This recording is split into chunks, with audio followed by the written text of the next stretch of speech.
Hi, in today's video I'm going to show you how I used the Split Letter font from Rivermill Embroidery.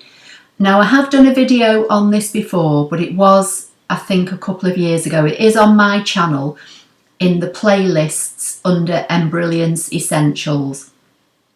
But I just thought I'd do a quick recap on it as I'm making this project for somebody. So I've got Embrilliance Essentials open and I have a Janome Memorycraft 9900, and with that machine came two hoops. This is the larger of my hoops. It's 6 11/16 by 7 7/8. If you come up here to the yellow box, this is the properties box, and I've named mine so I can find them easily, because this brings up all the different size hoops that will fit a Janome machine. So this is what I call my big hoop, 170 by 200 milli, that is, and I've got that, I click apply, and I've got that already chosen. So that's here. Now the design, as I said, I'm using is a split font that I got from Rivermill Embroidery. If you Google them, you'll find them, and just in their search box type split font and all the ones they do come up. And this is the, I think, like basic applique split font. So I've already got the JEF file on my desktop here. I'm using the 6-inch. When you buy this font, it not only comes in all different machine formats within each machine format file, so PES, Husqvarna, Jeff, all the ones that are available. There are varying sizes, and this is the 6-inch. So you can either open the file directly from the open, you can import it, or you can just drag it in, and here it is. Now when it brings it in to fit the hoop that you've got selected. So I'm just going to select it, and I'm just going to size it down just slightly, and then I'm going to come up here and click fit to hoop, and that will just sit it in the hoop nicely. I'm not worried too much about the colour that this is all in at the moment, because I think I'm probably going to do all my stitching in one colour anyway. I'm not sure. I may put the name in a different colour just in case I decide to do it in a different colour. But with this selected, if you come up here where you can see the letter, there's an arrow, and if you click on that arrow so it then points downwards, it will bring up all the different sections that make up this embroidery file. And it's this first step that you want. So if you select that, it will show you on here what you've selected, and basically this is kind of like the first steps that it starts to stitch out. With that selected, I'm going to click on the colour swatch, because this is just an embroidery file. This will just sew, and I want to put fabric in the middle of this W here to make it into a stitch and an applique file. So I'm going to click on this orange, and then another box opens up. Now by default it might be on colour like this and show you all this, and you know, it will have whatever it's chosen as your thread embroidery here. What you want to do is click on the tab that says applique, and then it will by default say not applique, because it knows that this is just a stitch file at the moment, and I want to make a cut file for my ScanNCut to cut the fabric to then place within this letter so that I can then stitch over it. So if you click on the blue and white down arrow and choose the second option, which is applique position, that then opens up this, and basically what it does, it inflates the size of this embroidery section here by 1.5 millimeters. You can take it up, you can take it down using the little arrows, but I generally find from the ones that I've done in the past, 1.5 milli is fine. Then I'm going to click save. and it will bring up your save dialog box that you're used to seeing. Now I'm automatically going to just put this on my desktop because that's where I like to save things if I'm going to be dragging them onto a USB stick or putting them somewhere else. So the file that I opened here was 6inchw.jef. Now you can see here it's automatically changed it to 6inchw.fcm, and that's because I've got FCM files down here chosen as my default. You may have SVG. If that comes up like that with an SVG, you can leave it like that, or if you want to open it in Canvas just to check on it, or maybe ungroup it so that you can get the best placement for your fabric, then come to the drop down arrow and just choose FCM from the drop down, and that then will automatically save it as an FCM. So I'm saving this to my desktop, so I'm just going to hit save, and then I can close that down, and I'll just drag in and show you that that's my FCM file. Now I want to put some text in here. So what I'm going to do, I'm going to come to the text icon in Embrilliance Essentials, and that automatically brings up ABC by default. I'm going to highlight the ABC over here, and with the capital locks on my keyboard, I'm going to type in the name, which is Wilkinson, and click set, and that automatically changes it to the name I've just typed and uses the default font in Embrilliance. So I'm going to click on the downward arrow, and I'm going to find another font, and I think this is the one that I want to use. So with it selected, I'm just going to grab the top right hand corner and shrink it down a little bit, and then bring it in and see how it looks. And I think I might make it a little bit smaller. So again, I'm just going to bring it in. Now if I want to adjust the spacing on the letters, I can come down here and I can take the spacing up or bring them in however I want. And that's just the spacing within each individual letter. And then with that still selected, I'm going to click on colour, and I'm just going to choose a different colour. So I'm going to come back to my colour palette. I'm just going to find a brown or something like that that'll just make it look a bit different for now.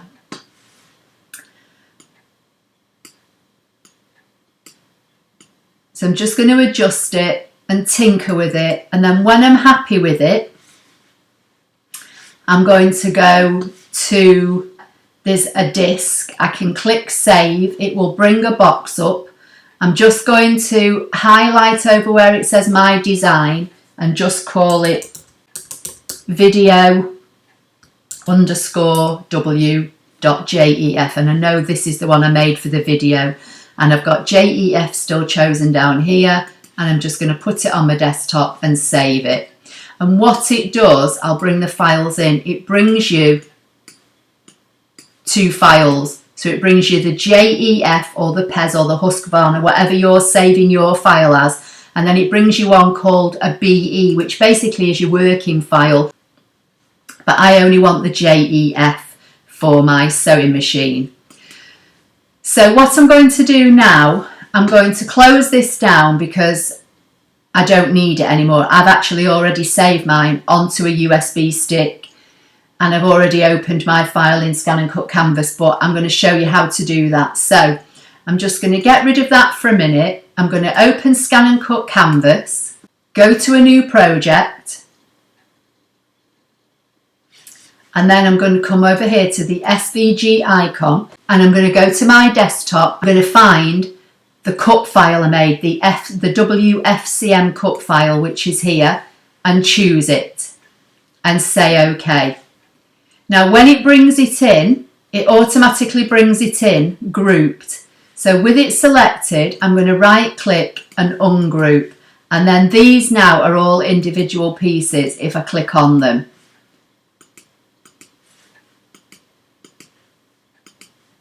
So I want to select the two bottom pieces and right click and group.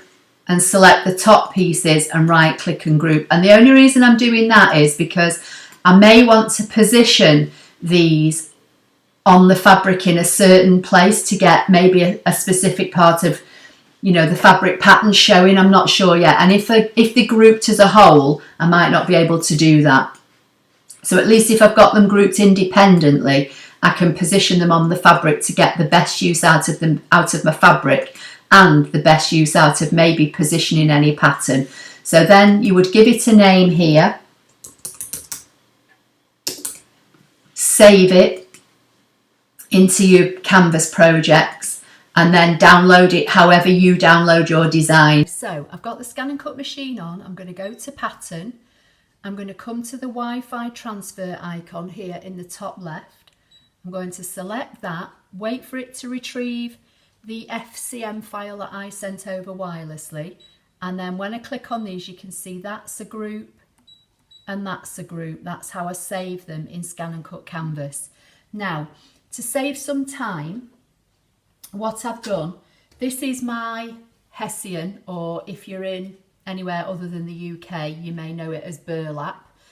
This is approximately 14 by about 11.5, and I've ironed down about an inch to the back because I'm going to sew that along there, and then I'm going to thread my dowel in through it, and that's how it's going to hang. Then I've got my fabric and again, to save some time, I've ironed heat and bond onto the back because you don't want to watch me sit here ironing. And I've done lots of videos on cutting fabric with the ScanNCut. They're all in the playlists on my channel, so you can always go back and watch other videos. But basically, heat and bond is like a double-sided adhesive. So I've ironed it. So I'm going to peel away the backing, and when you start to peel it away, you'll see the shiny adhesive. And that's the side I'm going to put on my normal regular ScanNCut mat. So I'm going to peel that away.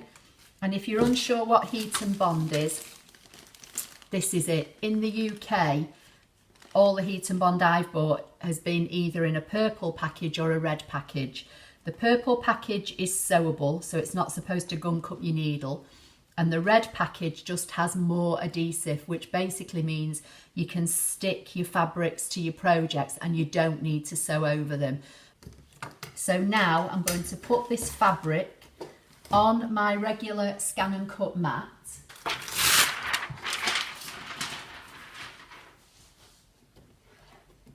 So this is just my standard mat. It's not got any high-tack support sheet or anything on it, just the regular mat as it comes. I'm going to put my fabrics directional, so I'm going to make sure I've got my trees the right way up, and I'm going to stick that onto my regular mat.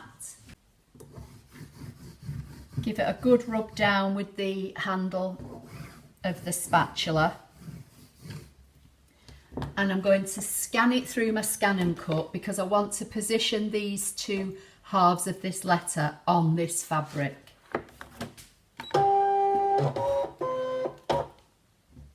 So I'm going to use this blue icon here on the screen, which is the background scan, and say OK.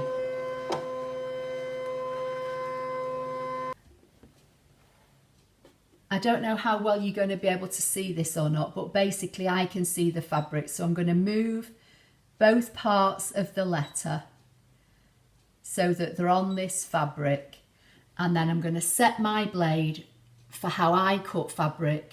You'll have to do your own test cuts because all these blades are all set at different settings, and you know what might cut on mine could cut through your mat or might not cut at all. So just do your test cut, which I've shown you how to do it. Go to add a test cut, pick a shape, click set, and it will put a test cut shape on. And if you put it, say, somewhere down near where you can lift the fabric easily without unloading your mat, you'll be able to see whether it's cut through, and it will always cut your test cut first. So I'm just going to get rid of that because I don't want it. And then I'm just going to zoom in and position these to make sure that I've got these exactly where I want them on my fabric, and I know that they're going to cut.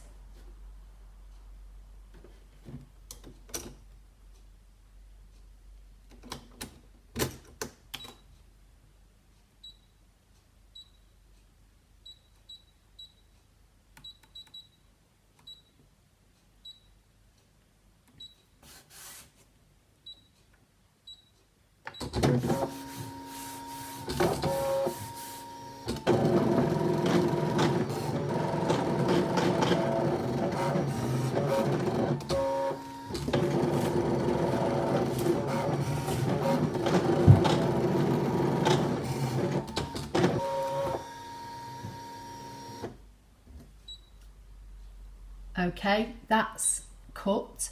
So before I unload the mat, I am just going to check that this has cut through, because if it hasn't, I can always say cut again, but ideally with fabric you want to get through it in one cut. So I'll just lift it up and see.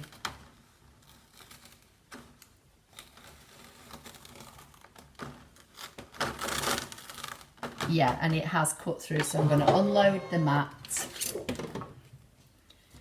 and just start to peel this away. Just take your time with it, but once you know it's cut, you should be fine to, you know, remove it from your mat.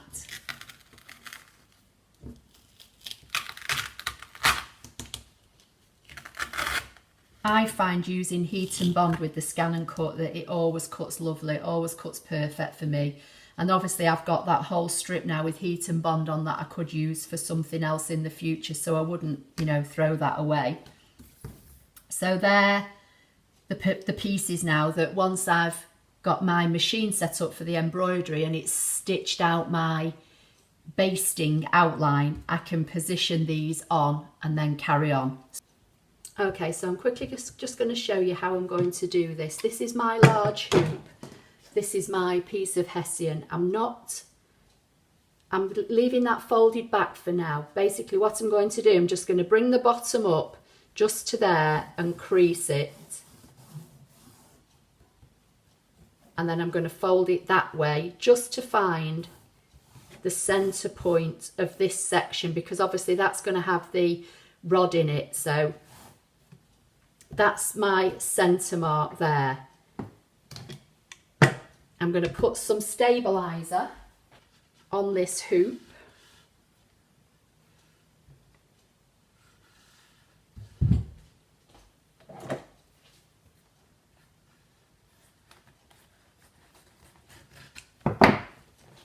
Like so, just to cover the hoop. That's probably too much, but it's fine. And then I'm going to hoop the stabilizer. I'm not hooping my Hessian because it's quite thick. So I've got my hoop with my stabilizer in. I've got the center point of this section, and on my hoop I've got central points, vertical and horizontal. So I'm just going to line up this middle bit here so I know that's there. Bring it down a bit to get it in line with this and open it out, and that should be sat centrally in my hoop now. Now I'm going to put this in the machine and bring up the design. So I've got the machine threaded up with my thread that I'm using. I'm going to fix the arm into place. I'm going to go into embroidery sewing.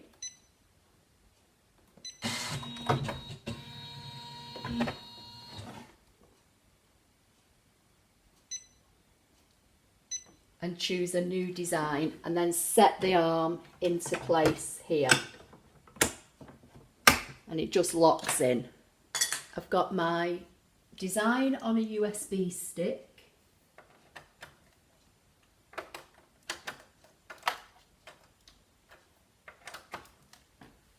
Make sure I've got the right hoop and everything chosen, which I have. And then say OK, because it automatically centers it in the middle of the hoop. Make sure I've got the right foot on and the right stitch plate, which I have. I've already done that, and I've changed this up here to 3.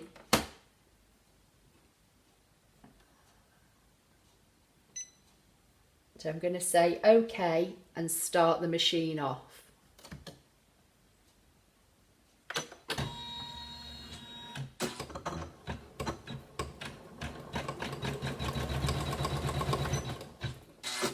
I'm just going to stop it and cut this thread off,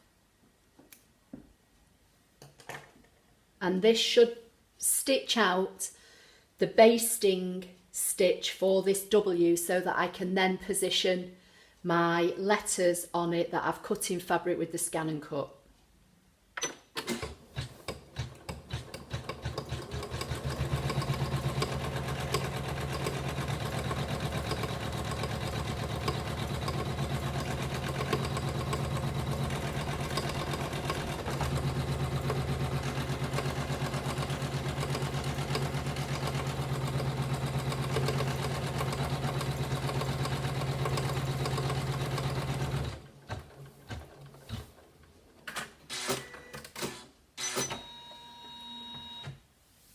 Okay, so that's stitched out those, so I'm going to remove it from the machine.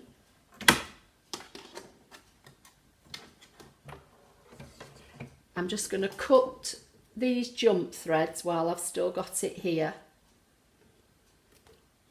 And then I'm going to iron the fabric on top of these letters and let it carry on. So I can position my letters on now, my fabric letters, and these are 1.5 milli bigger, if you remember, because that's what they were set at on the machine in Embrilliance. So I'm just going to give those a quick iron. Now I don't have one of those little clover type irons, so this is the iron I use for all my fabric projects, and I've talked about this before. It's a John Lewis travel iron. It's a steam iron. I've had it years and it's a great little iron, and this is all I use it for, my fabric projects. So I'm not going to, spend a lot of time. I'm just going to put the fabric down and hit it with the iron just to hopefully make the adhesive hold enough that I can then sew around it.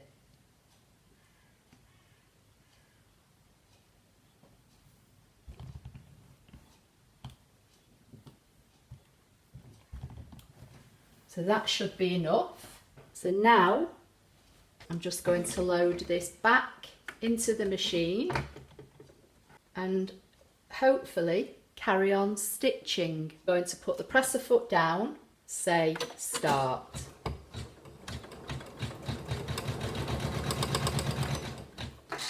Just going to stop it and just remove that thread and carry on.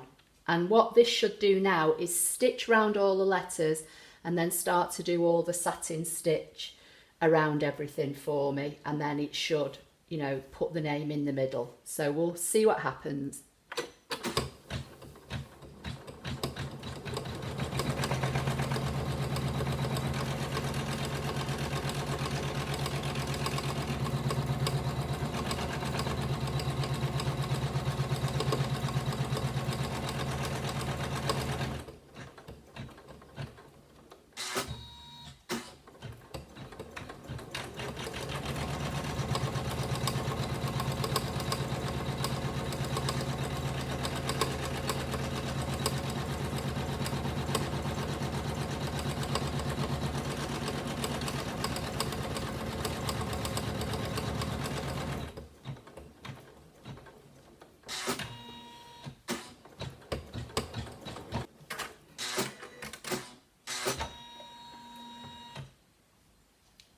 Okay, so that's done that now, and it's stopped because it's just telling me to raise the presser foot, but I don't need to because I'm just going to carry on.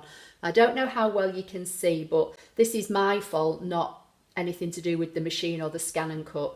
The stitch line has got a bit of a gap there, then it narrows a bit here, and the same here. And this is because the fabrics are cut 1.5 milli bigger than the stitch line, and this top stitch line is exactly the same size as the stitch line underneath that I did as a guide. So obviously I've not positioned my fabric well enough with it being on camera and doing it a bit, you know, doing it quicker than I would normally do. But we'll stitch it all out, and if there's any fabric showing, I can go in with some scissors and trim that away at the end. So I'll carry on now. I may speed up some of this because I don't know how long this is going to take.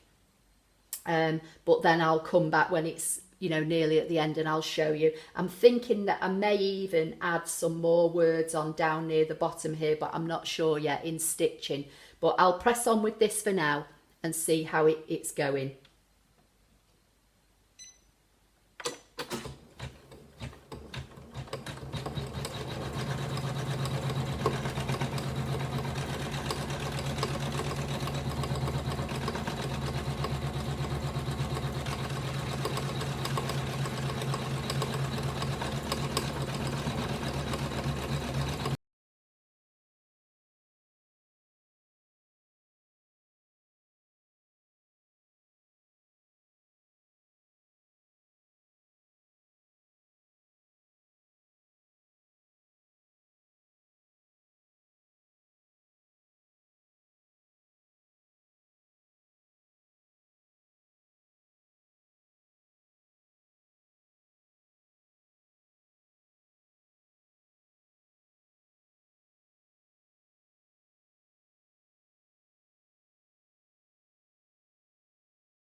Got to get the name put in, so I'm just going to clip away these jump threads.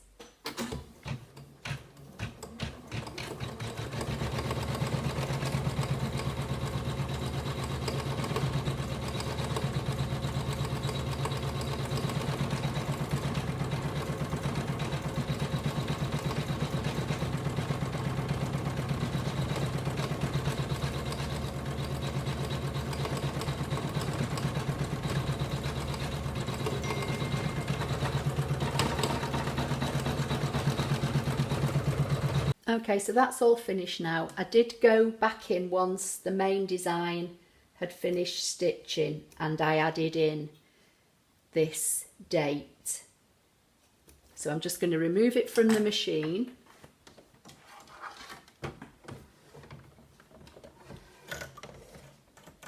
I'm going to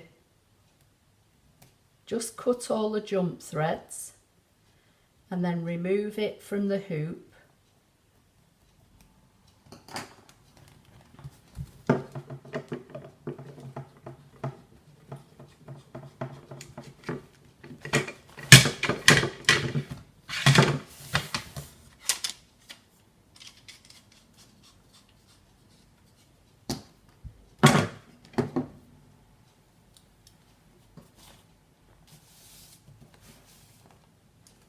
I'm going to start to peel away this tearaway stabiliser as much as I can. It all is all finished. So I've overlocked around all four sides and then just sewn with a regular stitch on my machine this fold down. So this gives me my channel now to feed through my doweling. Just got some stray threads there that I'll cut away in a minute.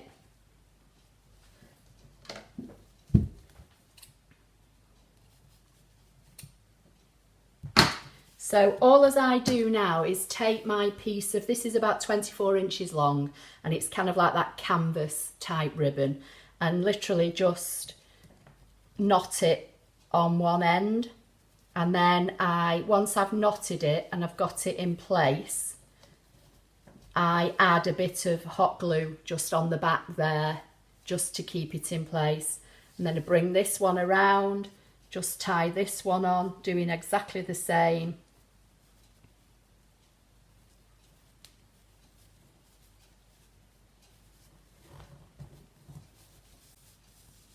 Position it, and there it is, all finished. Just centralise my doweling and my knots. As I say, what I do on the back, I just add a little bit of hot glue just on the ends, just to stop these moving, and you can even add some hot glue, you know, underneath if you want to. But if you tie these tightly, they shouldn't come on. You can tie them in a double knot as well.